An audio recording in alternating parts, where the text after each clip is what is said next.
Que el Señor te bendiga, mi hermano, mi hermana. Es un gusto poder estar acá contigo una vez más. El día de hoy, viernes, continuamos con nuestro estudio de Santiago, así que iniciamos después de esta introducción.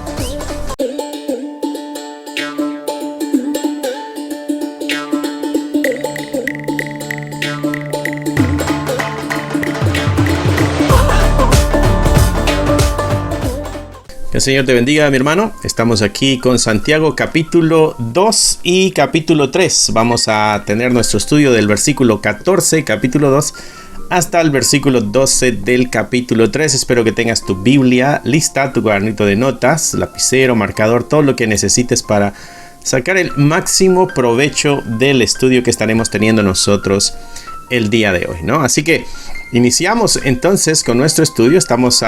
Recordarás que algo que mencionábamos en cuanto al libro de Santiago es de que nos habla temas llenos de sabiduría, y había cierto parecido con los escritos de Proverbios, ¿no?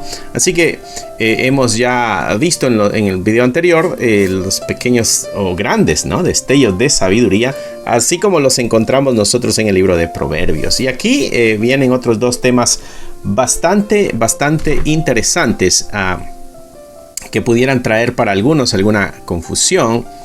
Vamos a ir al versículo 14 entonces del capítulo 2 de Santiago. La palabra del Señor dice así: la fe sin obras es muerta, es el subtítulo en mi Biblia. Yo estoy usando la Reina Valera 1960, una Biblia muy confiable, ¿no? Dice así: hermanos míos, ¿de qué aprovechará si alguno dice que tiene fe y no tiene obras? ¿Podrá la fe salvarle? Y hace dos cuestionamientos bastante grande Santiago. El primer cuestionamiento es: ¿cuál es el provecho de la fe para aquella persona que dice que tiene fe, ¿no? Y esto es importante. Si alguno dice que tiene fe, esta es la afirmación de la persona: yo tengo fe, ¿no? Ok. ¿De qué te aprovecha decir? ¿Cuál es el beneficio? ¿De qué sirve decir que se tiene fe pero no se tienen obras? Entonces Santiago desde ya nos va marcando un acondicionamiento y nos está mostrando la unidad que existe entre la fe y entre las obras.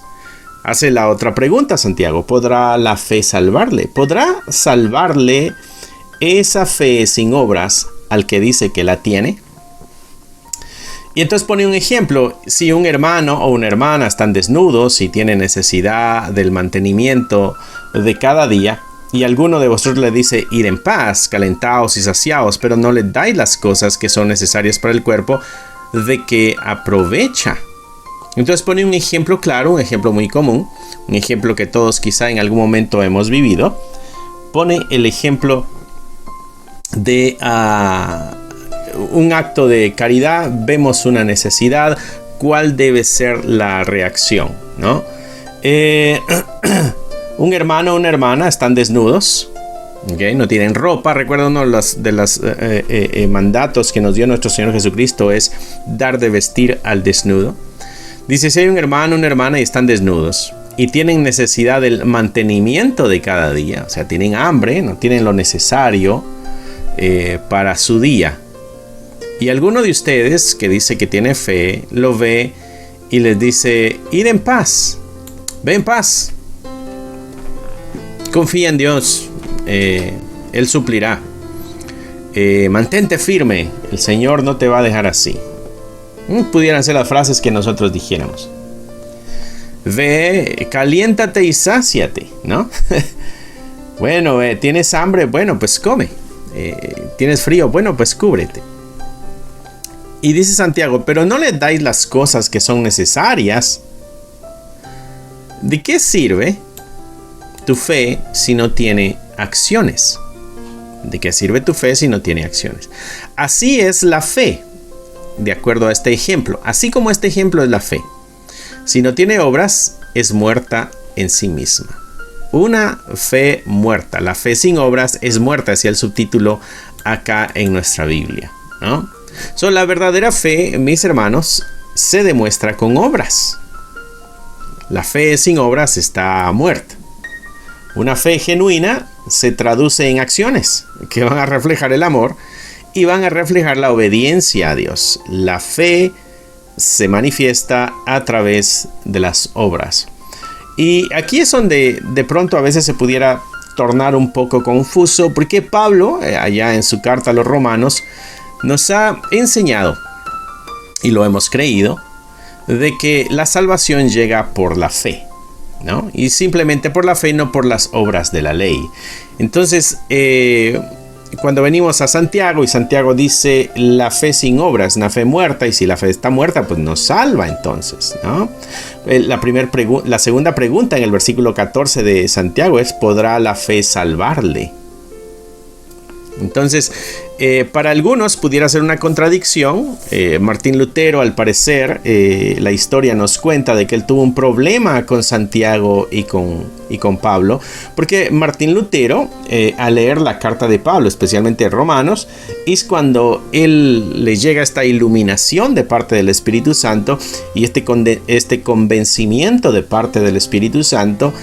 Y reflexionando en la escritura es como llega al convencimiento de que necesita hacer un cambio en la forma de relación que está practicando con Dios, y es donde nace el protestantismo. Con Martín Lutero, si no sabes esa historia, en este canal tenemos un listado de videos de la historia de la iglesia, y ahí te vas a encontrar en el 1700, te vas a encontrar con este Martín Lutero. Martín Lutero tenía un choque con este libro de Santiago y con el libro de Romanos, ¿no? Porque a él se le parecía contradictorio. Necesitamos las obras, y Pablo está diciendo no necesitamos las obras, necesitamos la fe.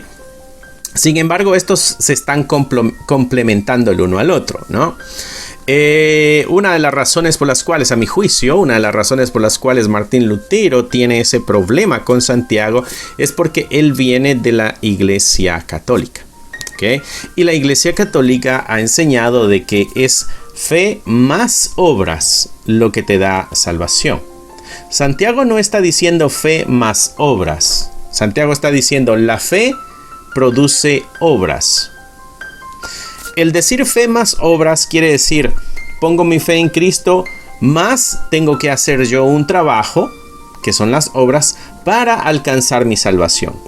Pablo dice no es necesario que tú hagas algún trabajo para alcanzar la salvación, porque es un acto de la gracia y de la misericordia de Dios, algo que tú y yo no nos podemos ganar con nuestro esfuerzo, tiene que ser a través de la fe. Pero el problema con el que está lidiando Santiago es con la multitud de personas que dicen que tienen fe, y ahora las está poniendo en una balanza. Tu fe tiene que manifestarse, tu fe tiene que verse, tu fe tiene que notarse. No es cuestión de decir tengo fe, no es cuestión de decir creo en Dios, no es cuestión de decir creo en Jesús, no es cuestión de decir creo en ti, entra en mi corazón, sino que la vida tiene que dar testimonio de que esa persona tiene una fe verdadera. La fe verdadera produce cambio y transformación, produce obras, ¿no? Así que eso es lo que está lidiando aquí Santiago en esta sección. No que necesitamos hacer obras para alcanzar la salvación, sino que debemos demostrar que nuestra fe es verdadera a través de las obras. La fe verdadera va a producir eso en el creyente. A lo que Santiago nos está invitando, mis hermanos, es a no engañarnos nosotros mismos, a no caer nosotros en el autoengaño, donde creemos de que somos salvos porque hemos dicho una frase mágica, entra en mi corazón, porque en algún domingo de servicio se nos invitó a pasar al frente y decir entra en mi corazón, y como que eso, esas palabras activaron algo de una forma mágica y sucedió algo llamado salvación. Santiago nos ayuda a entender y a aclarar y a confrontar ese error que comúnmente nosotros practicamos. Y digo comúnmente nosotros practicamos porque esto es muy común en nuestras congregaciones, en nuestras iglesias, donde alguien cree que es creyente porque en algún momento dijo entra en mi corazón. Y no importa si tiene una vida de pecado, no importa si no asiste a la congregación, no importa si no lee su Biblia, no importa si no tiene momentos de oración, no importa nada de la vida espiritual. Si alguna vez dijo entra en mi corazón, entonces ya es salvo. Eso es lo que está atacando Santiago aquí. Santiago está diciendo no. Esa fe tiene que transformar la vida de la persona, ¿no? Te recuerdo una vez más, si quieres obtener este libro, Santiago, lo puedes encontrar en Amazon. El link está en la descripción del canal para que podamos juntos ir estudiando este libro de Santiago. Este libro está basado en el libro de Santiago. Santiago, un llamado a la acción. Lecciones transformadoras para la vida piadosa en plenitud. ¿Cómo vivir nuestra fe en plenitud? El libro de Santiago nos va a ayudar mucho y nos está ayudando mucho, ¿no? Entonces, pudiendo ya haber aclarado ese punto de que no hay una contradicción entre Pablo y Santiago, sino que se nos está complementando esta verdad y se nos está ayudando para que nosotros podamos ver con claridad cómo la fe del creyente debe ser. Eso es lo que Santiago está haciendo aquí, ¿no? Hay una unidad entre la fe y hay una unidad entre las obras, ¿no? Y como vuelvo a repetir, Santiago no está promoviendo aquí la salvación por obras, sino la integridad entre el creer y el actuar. La fe sin las obras no existe. La fe y las obras son inseparables y eso va a evidenciar una vida transformada por Dios. Versículo 18 dice así la palabra del Señor. Pero alguno dirá, tú tienes fe y yo tengo obras. Entonces Santiago, en un diálogo imaginario, o quizá la persona que está respondiendo a la carta que le está escribiendo, quizá diga, bueno, tú tienes fe y yo tengo obras. Tú tienes fe y yo tengo obras.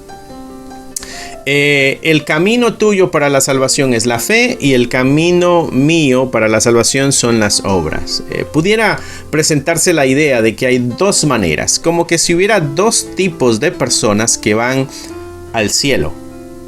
Aquel que usa la fe y aquel que usa las obras. Recuerda, Jesucristo nos dijo que Él era el camino, la verdad y la vida y nadie llega al Padre si no es a través de Él. Hay una sola forma para llegar al cielo. No hay diferentes caminos, no hay diferentes maneras, no, hay solamente un camino, ¿no? Y entonces Santiago, respondiéndole a esta supuesta persona que pregunta, dice, muéstrame tu fe sin tus obras y yo te mostraré mi fe por mis obras. Entonces, ¿cómo puedes tú mostrar que tienes fe si no tienes obras? Santiago está afirmando algo bien interesante. La única manera que existe para demostrar que tenemos fe son las obras. Eso es lo que Santiago está diciendo. Porque alguien le diría, yo tengo fe. Entonces Santiago le respondería, muéstramela. ¿Cómo me demuestras la fe? ¿Puedes mostrarla o no puedes mostrarla?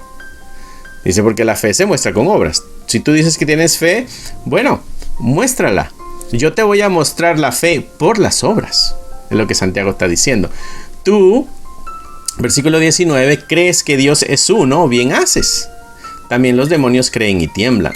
No se trata solamente de creer para obtener la salvación, dice Santiago. Es solamente el hecho de esta conciencia de la existencia de un Dios. La existencia de un Cristo que vino y murió en la cruz por nuestros pecados. El solo creer que existe, eso no es la fe, dice Santiago. ¿Por qué? Porque los demonios creen que existe un Dios. Los demonios creen que existe un Cristo. Y ellos creen y tiemblan. ¿Por qué? Porque no hay perdón. Lo que viene es juicio para ellos. Versículo 20. Mas quieres saber, hombre vano, que la fe sin obras es muerta. Y entonces ahora nos va a dar otro ejemplo. ¿No fue justificado por las obras Abraham nuestro padre cuando ofreció a su hijo Isaac en el altar? Tú recordarás esta historia allá en Génesis, cuando Dios le pide a Abraham que lleve a su hijo al monte Moria y lo entregue en sacrificio. Y de ahí, cuando llega el momento de ya sacrificar al muchacho, hay un ángel que le habla y le dice, no mates al muchacho, no levantes el cuchillo contra el muchacho. Y aparece un carnero trabado de los cuernos entre los arbustos y es lo que se usa para el sacrificio, ¿no? Y entonces algo que la Escritura nos enseña es de que la fe de Abraham ahí fue probada. Necesitaba demostrar a Abraham a través de alguna obra que realmente tenía fe. Nuestra fe, mis hermanos, tiene que ser probada. Y nuestra fe tiene que ser demostrada para nuestro bien. Oh, mis hermanos, no solamente decir yo creo. Tengo que demostrar a través de las obras de que yo tengo fe. Abraham tuvo que demostrar a través de las obras que realmente tenía su fe depositada en nuestro Señor. Versículo 22. ¿No ves que la fe actuó juntamente sobre el altar? ¿No? ¿No ves que la fe actuó juntamente con sus obras y que la fe se perfeccionó por las obras? O sea, no fue Abraham simplemente diciendo yo creo, sino que también actuó. Entonces Santiago está presentando aquí la verdad de que la fe y las obras van de la mano. No puedes demostrar tu fe sin obras. Podrás tener obras sin fe, pero no puedes tener fe sin obras. La fe y las obras van de la mano y las obras perfeccionan la fe, es lo que Santiago está diciendo.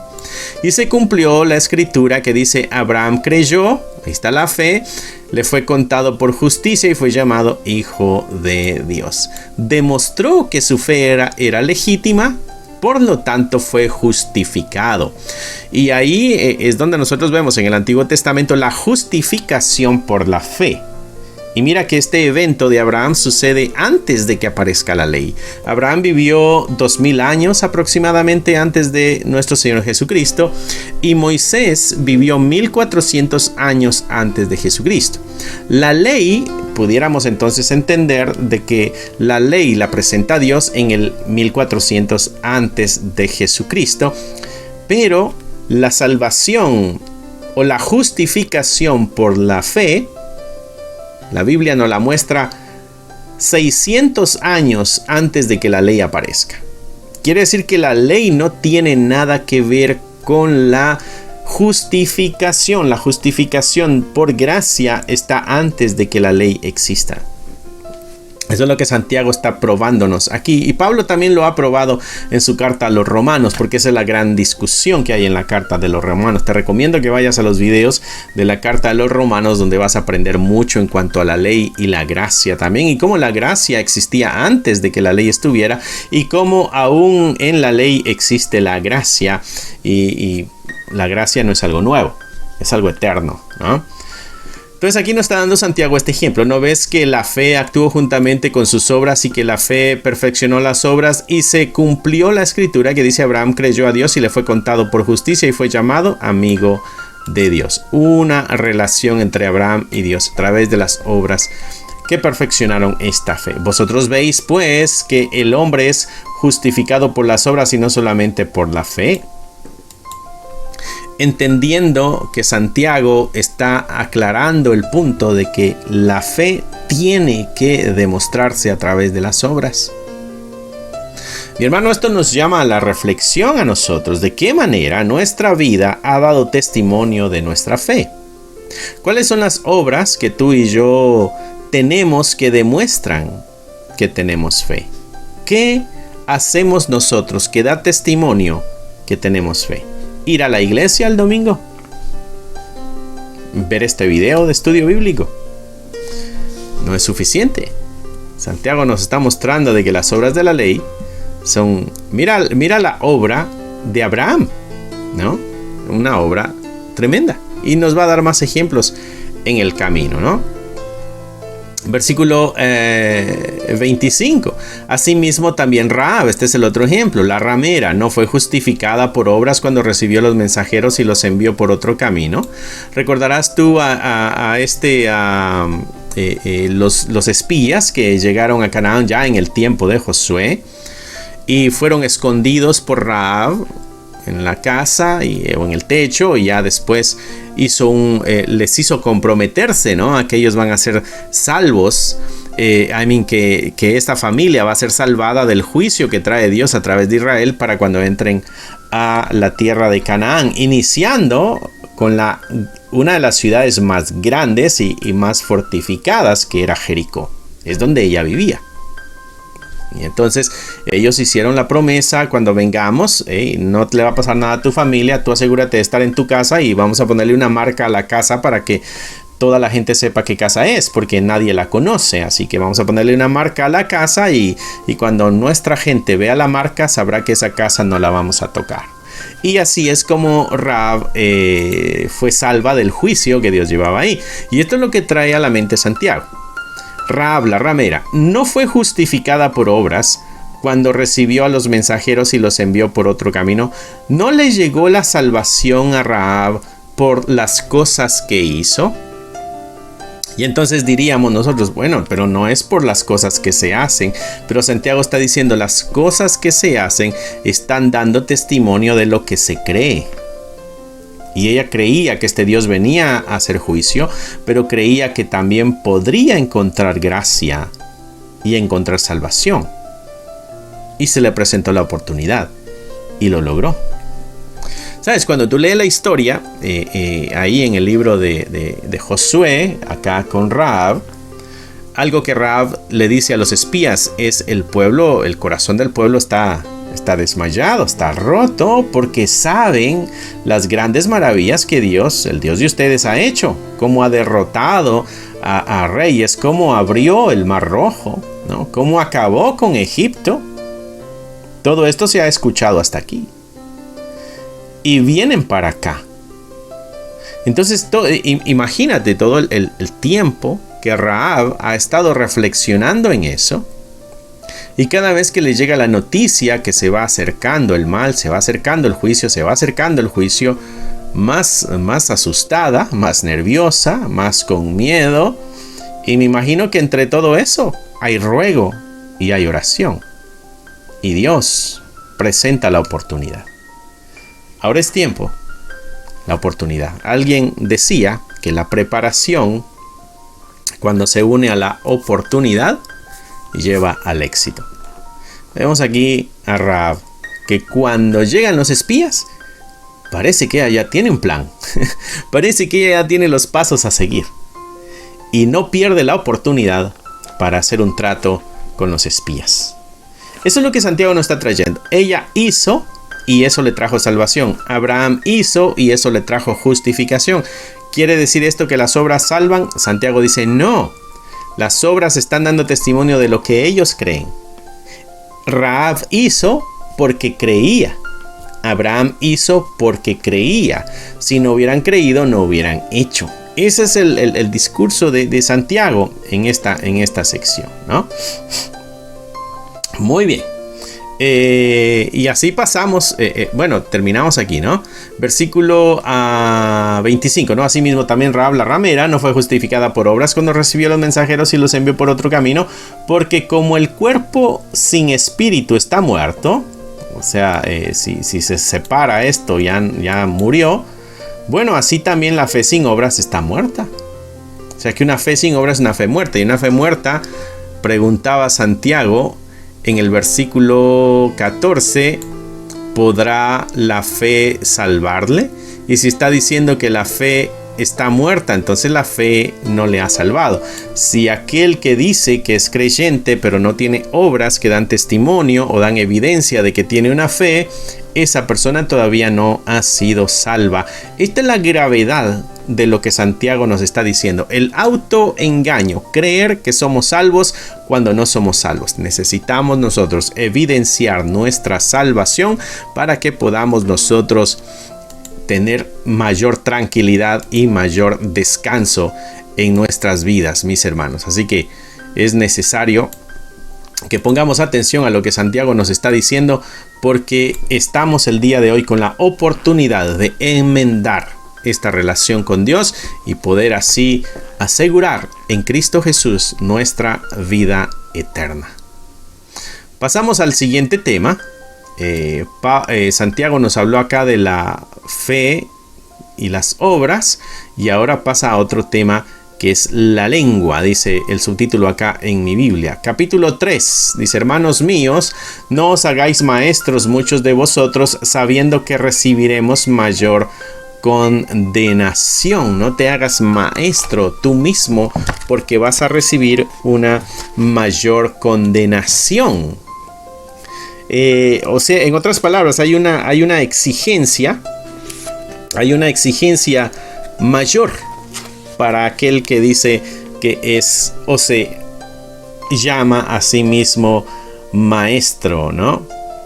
Te voy a leer algo aquí de este libro, Santiago, que dice en cuanto a este capítulo 3. Solo que lo tengo que alejar un poco para verlo bien. Dice, el primer versículo de Santiago 3, que advierte sobre la responsabilidad de asumir el papel de maestro en la comunidad cristiana, es profundamente significativo en el contexto del ministerio cristiano y la vida en la iglesia. Vamos a ver las razones. Primeramente, la enseñanza desempeña un papel fundamental en la edificación y el crecimiento de la comunidad cristiana. El Nuevo Testamento enfatiza la importancia de la enseñanza como parte esencial del ministerio de la iglesia. Los maestros son llamados a impartir conocimiento bíblico y espiritual, guía en la comprensión de la palabra de Dios y ayudar a los creyentes a crecer en su fe. Segundo, el pasaje destaca que aquellos que enseñan enfrentan un juicio más estricto. Esta idea refleja la expectativa de que los maestros deben ser cuidadosos y responsables en su enseñanza. La razón de este juicio más riguroso es que los maestros tienen un impacto significativo en la formación de la fe y la espiritualidad de los otros creyentes. Se espera entonces que los maestros den un buen ejemplo, ofrezcan enseñanzas que estén en línea con la verdad de la palabra de Dios. Tercero, el llamado a la serenidad y a la humildad. En la enseñanza resalta la necesidad de que los maestros reconozcan la importancia de su papel y la influencia que tienen sobre otros. Los maestros no deben abordar la enseñanza de manera frívola o arrogante, sino con un temor reverencial hacia Dios y un deseo genuino de guiar a otros hacia la verdad. La humildad es esencial, ya que nadie tiene un conocimiento completo o perfecto y todos dependemos de la gracia de Dios, ¿no? Así que no te pierdas este libro, asegúrate de obtenerlo, ¿no? Pequeños anuncios en medio del estudio. Es algo que no habíamos hecho antes, pero a mí se me hace muy bueno el libro para ayudarnos en el estudio, algo que puedes tener en tu casa, ¿no? Continuemos aquí, ¿no? Versículo 2, porque todos ofendemos muchas veces, y Santiago hace esta afirmación que nos hace ver nuestra realidad. Tenemos que aceptar nuestra realidad presente, mis hermanos. Muchas veces nos evaluamos y nos vemos superiores a los demás. Santiago dice, todos ofendemos muchas veces. Él se está contando también, él mismo se está viendo y dice, yo también ofendo muchas veces. Si alguno no ofende en palabra, este es varón perfecto, capaz también de refrenar todo el cuerpo. Aquel que no ofende a nadie en palabra ha llegado a la perfección, dice Santiago. Ha llegado a la perfección. Ese es el deseo, esa es la meta, ese es el anhelo, y ahí llegaremos, porque la Escritura dice que llegaremos a la estatura del varón perfecto. Esa es la obra que Dios tiene para cada uno de nosotros. Pero en este momento todavía no estamos en esa situación, ¿no? Versículo 3, he aquí nosotros ponemos freno en la boca de los caballos para que nos obedezcan y dirigimos así todo su cuerpo. Entonces pone un ejemplo del poder de la boca, ¿no? En un caballo es un animal grande, un animal fuerte, capaz de arrastrar y cargar toneladas, pero si le pones algo en la boca, tú le puedes dar la dirección, vete a la izquierda, vete a la derecha, detente o avanza, todo se puede hacer con poder manejar la boca. No necesita manejar las patas del caballo, no necesita manejar la espalda del caballo, no necesita manejar los músculos del caballo, simplemente con que se pueda manejar la boca. Ese es el ejemplo que Santiago está usando para dejarnos ver de que la lengua tiene un potencial enorme. Por eso será necesario también detenerle, ¿no? Se resalta aquí la importancia del control de lo que decimos, porque la lengua es poderosa para bendecir o para destruir. Así que nos está llamando al dominio propio, a buscar la sabiduría de Dios en medio de nuestras palabras. Pone otro ejemplo acá Santiago en el versículo 4. Mirad también las naves, aunque tan grandes y llevadas de impetuosos vientos, son gobernadas con un muy pequeño timón por donde el que las gobierna quiere. Y ahora pone el ejemplo, ¿no? Un barco que va en el mar, que está llevando mercancía. No sé si tú has visto los videos de estos barcos gigantescos que traen los contenedores o containers de metal donde viene producto de otros países que entra a los puertos. Y a través de los puertos, pues todo el intercambio del mercado que existe. Son unos barcos enormes. ¿Y cómo se maneja eso? Con un timón. ¿No ves a un gigante afuera del barco, ¿no? Empujándole la parte de enfrente para que se vaya a la izquierda o a la derecha? No, es un timón lo que maneja todo eso. Eso es lo que está diciendo Santiago. Mira, las naves, aunque son bien grandes y son llevadas por los vientos, hay una fuerza externa que está empujándolo. De todas maneras, tú las puedes gobernar con un pequeño timón por donde se van, por donde tú quieres que se vaya. Versículo 5, entonces dice, así es la lengua, mis hermanos. Es un miembro pequeño, pero se jacta de grandes cosas. ¿Cuán grande bosque enciende un pequeño fuego? Entonces dice, esta lengua es capaz de destruir cantidades grandes. Versículo 10, ¿no? Interesante la comparación de la lengua con un fuego, ¿no? Dice, cuán grande bosque enciende un pequeño fuego. Así que debemos tener cuidado con lo que nosotros decimos. Dice, la lengua es un fuego, un mundo de maldad. La lengua está puesta entre nuestros miembros y contamina todo el cuerpo e inflama la rueda de la creación, y ella misma es inflamada por el infierno, ¿no? La lengua es ese fuego que incendió el gran bosque. La lengua es un mundo de maldad. La lengua está en nosotros y contamina todo nuestro ser. Contamina la creación. Pareciera que es alimentada por el mismo infierno. Las capacidades que tienen nuestras palabras. Por eso nos llama a refrenar la boca. Nos llama a detener las palabras que decimos sin pensar. Porque no queremos ser nosotros los que inflaman la rueda de la creación. No queremos ser nosotros los que incendian los grandes bosques. No queremos ser nosotros los que destruyen personas, familias, pueblos, naciones con nuestras palabras. Lamentablemente muchas veces vemos que nuestros gobernantes hablan de una forma muy fácil de otros gobiernos, ¿no? Poniéndose como maestros, como mejores o como jueces, sin darse cuenta que están siendo inflamados por el mismo infierno. Dice, porque toda naturaleza de bestias, de aves, de serpientes, de seres del mar, se doma y ha sido domada por la naturaleza humana. Mira, toda la creación, toda ha sido domada por el ser humano, ¿no? Pero ningún hombre puede domar la lengua. Es un mal que no puede ser refrenado, llena de veneno mortal. Santiago está dando fuerte a esta libertad que nosotros le damos a nuestra lengua, a nuestras palabras. Y nos está ayudando a ver con este tipo de vocabulario de que esto es algo grande y peligroso, inflamado por el infierno, ¿no? Incendia grandes bosques, está llena de maldad, está llena de veneno mortal, contamina todo nuestro ser. Tú no quieres eso. Pero Santiago dice, pero eso lo tienes tú. Ese miembro está en ti. Así que tienes una tremenda tarea.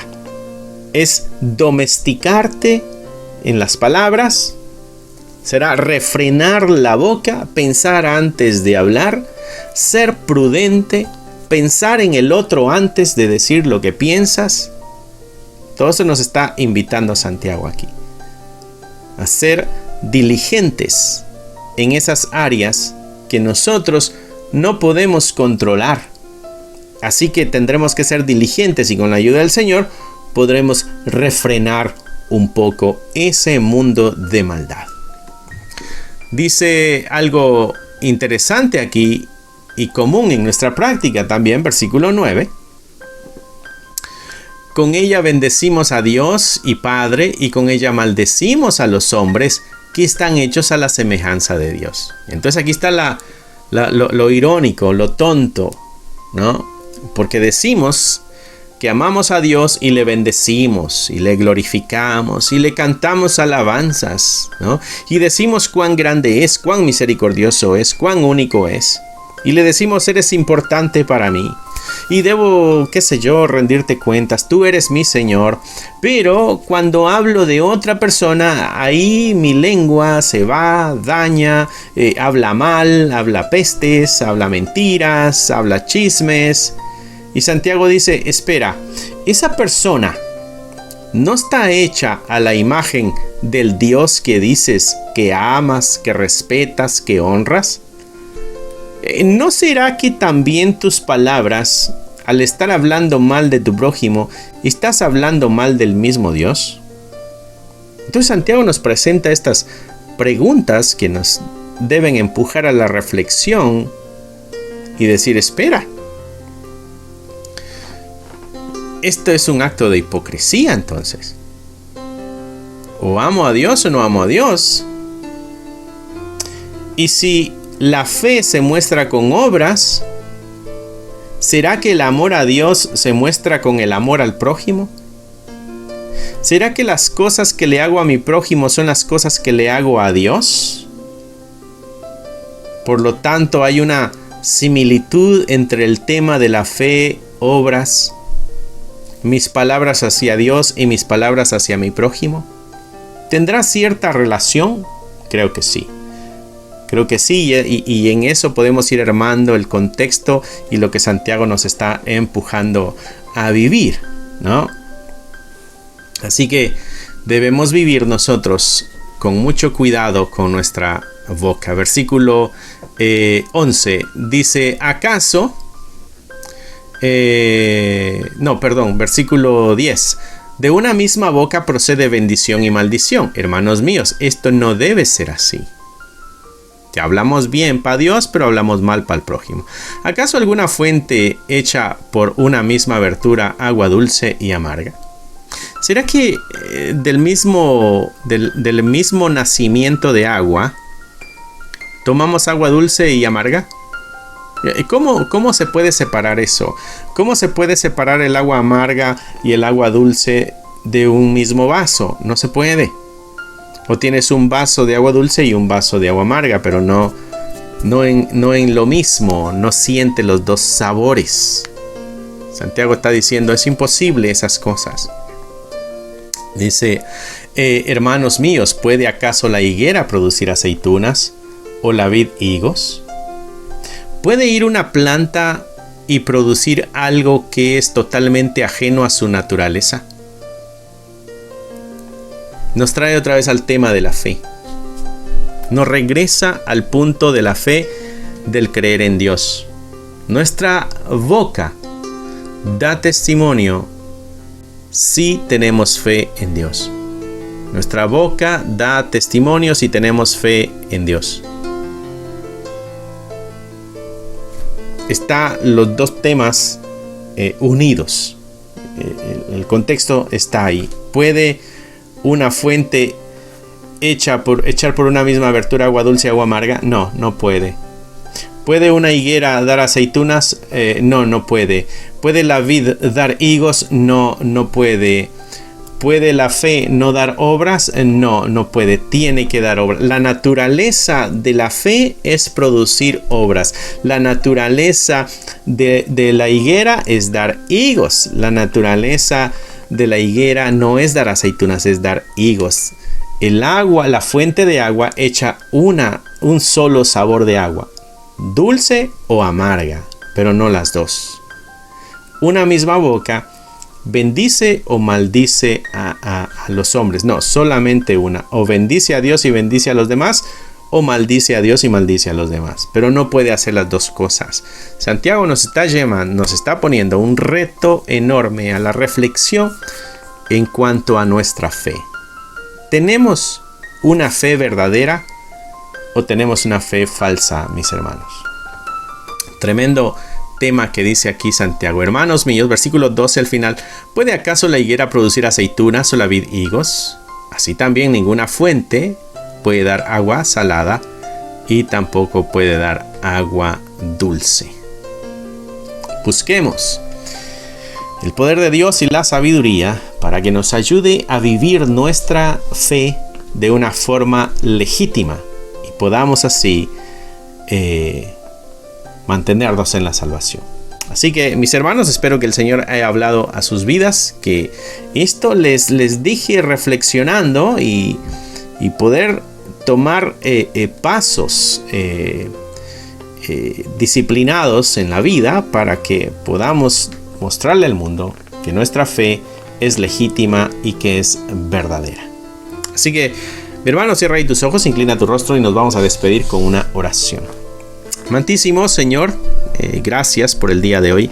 Gracias por la oportunidad de acercarnos a este libro que confronta nuestra vida. Ya Santiago nos había dicho que cuando nos veamos al espejo no nos olvidemos de cómo éramos, y que cuando la Escritura refleje nuestra vida, que no olvidemos o no hagamos oídos sordos a lo que nos ha dicho.